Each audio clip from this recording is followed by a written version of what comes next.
Até o ano de 2050, 9 bilhões de pessoas vão habitar esse planeta, o que deve agravar um problema que já preocupa a humanidade hoje, a fome mundial. Como 70% da superfície do nosso planeta é água, o mar pode ser uma rica fonte de alimentos e já é apontado por estudiosos como saída para alimentar o homem no futuro. O Rio em Foco está começando.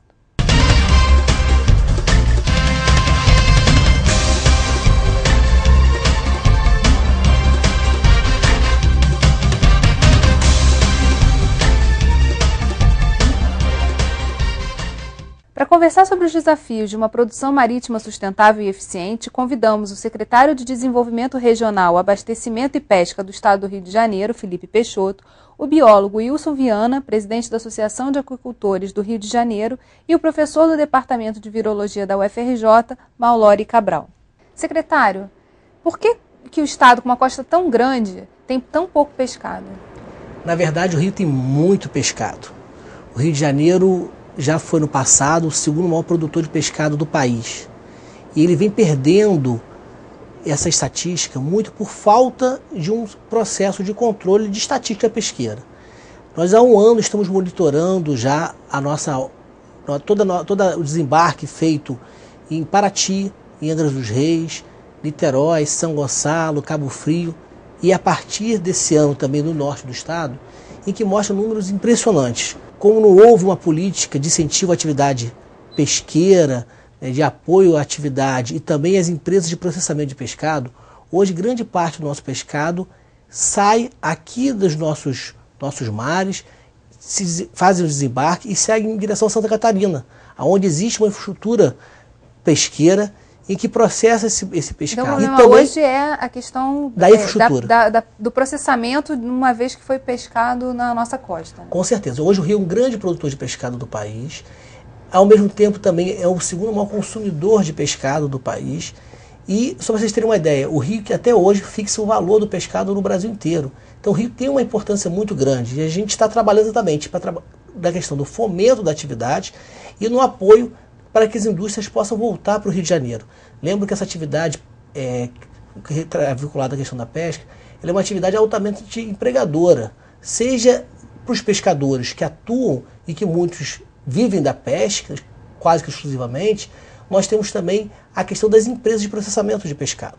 Só para vocês terem ideia de um número, em São Gonçalo, a maior empregadora do município é uma empresa que faz processamento de pescado. Então, uma atividade econômica importante para o nosso estado, e que com essa determinação do governador, ao criar uma pasta que cuide da pesca e dê atenção à pesca, a gente está trabalhando para reverter exatamente esse quadro dos últimos anos, né, de abandono desse setor. O governo federal também tem o Ministério da Pesca, que trata também dos temas ligados a essa questão. Que tipo de trabalho está sendo feito para que a gente desenvolva mais o setor? Além do Ministério da Pesca, nós temos o Ministro do Rio de Janeiro. A estatística pesqueira, que eu falei agora há pouco, é um convênio da FIPERJ, da Fundação Instituto de Pesca, vinculado à nossa secretaria, com o Ministério da Pesca, onde a gente faz o monitoramento da pesca no estado. Além disso, nós temos um trabalho de apoio a todos os pescadores da região norte do estado, fruto de um convênio também com o Ministério. E nós temos diversas parcerias. Nós temos, por exemplo, já pronto, construído no Ministério da Pesca, no Barreto, Niterói, o CIPAR, Centro Integrado de Pesca Artesanal, que é o primeiro equipamento público de apoio ao setor pesqueiro do nosso estado, que está pronto, dependendo de fazer um trabalho de limpeza, de desassoreamento do canal que dá acesso na Baía de Guanabara a esse CIPAR, equipá-lo e disponibilizarmos para que a população possa ter acesso, os pescadores possam ter um ambiente confortável para receber o seu pescado, comercializar o seu pescado, agregando valor, porque nós temos também uma unidade de processamento, e mais do que isso, oferecendo também o óleo diesel subsidiado, como já tem uma série de legislações que permitem isso, só que o processo burocrático não é tão simples assim, nem todos conseguem ter acesso, e lá também vai ter uma bomba para fazer esse abastecimento das embarcações. Professor, em termos de... O senhor diz que a pesca, na verdade, falta peixe na nossa costa. Nós temos pouco peixe em relação a uma população marinha que poderia ser possível. Porque o mar brasileiro, embora seja lindo, azul, na verdade é um deserto, comparado com outras regiões do planeta. No Brasil, a costa do Rio de Janeiro, particularmente lá em Cabo Frio, é onde tem uma área de ressurgência, ou seja, é uma área onde a água fria vem do parte mais funda e traz, quando sobe, traz os nutrientes que alimentam os micróbios que estão na água do mar. Esses micróbios são comidos por outros seres maiores. E a cadeia vai aumentando, então as áreas de ressurgência são as áreas que têm maior potencial para ter pesca.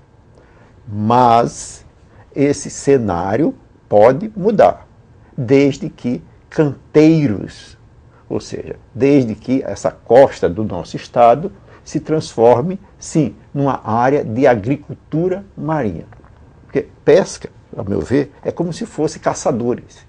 E toda a humanidade, quando evoluiu, deixou de ser nômade, caçador, coletor, e passou a ser agricultor ou pecuarista.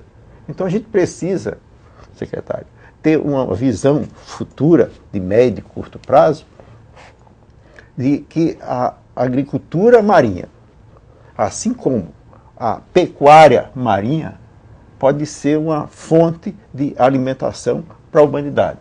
E esse exemplo de política pública pode ser iniciado no nosso estado. De que forma? O cultivo de algas é uma das alternativas que, a meu ver, parece a mais factível. Isso porque as algas marinhas, as macroalgas a que eu estou me referindo, elas são os seres fotossintetizantes mais eficientes do planeta.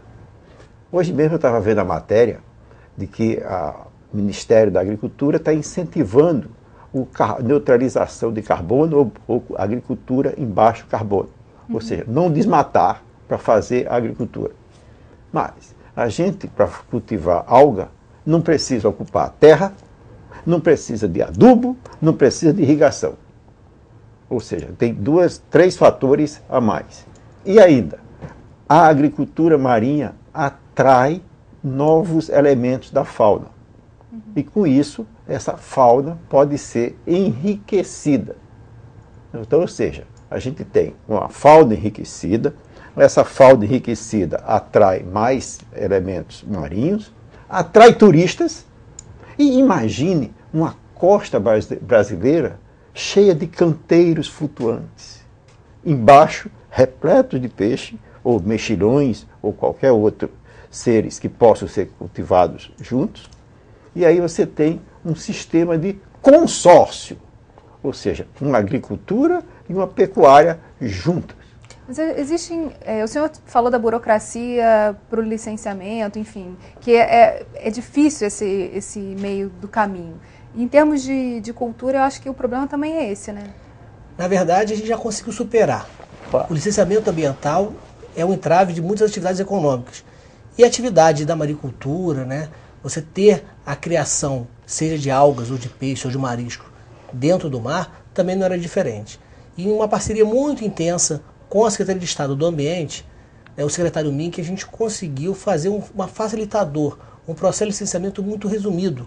E hoje o Rio de Janeiro, isso inclusive reconhecido pelo próprio Ministério da Pesca, foi o primeiro estado a fazer o licenciamento da sua maricultura. Então hoje nós já temos em Paraty, em Angra dos Reis, ali em Mangaratiba, diversos locais já licenciados para cultivo, seja do coquilles Saint-Jacques, seja no caso do mexilhão, e temos também das algas, e temos também uma experiência muito interessante, já funcionando dentro dos Reis, que é a criação do bijupirá, que é uma espécie marinha, carnívora inclusive, na Ilha Grande, que já está funcionando, e as condições do rio são maravilhosas. Você tem a possibilidade de ter um mar fundo muito próximo da costa. O Ministério da Pesca costuma dizer: Rio de Janeiro é o lugar ideal para se fazer a criação de peixe em cativeiro. Enquanto no Nordeste, eles precisam, às vezes, andar 15 km de lancha para chegar até o local onde estão os tanques redes, no caso, com o seu pescado, aqui no Rio de Janeiro, a pessoa toma a conta do seu tanque rede do quintal da sua casa. Da sua varanda, ele olha e está vendo ali o seu tanque. E tem a oportunidade de fazer o cultivo, de alimentar seus peixes. E eu acho que o professor foi muito feliz. Eu acho que a gente tem um momento especial aí, que é exatamente o cultivo. A gente não tem mais essa lógica extrativista. Esse é o futuro da agricultura do nosso país. Mas não é só peixe, o mar tem muito mais a oferecer. A gente fala sobre isso no próximo bloco. Não sai daí. Rio em Foco, que política e economia caminham juntas.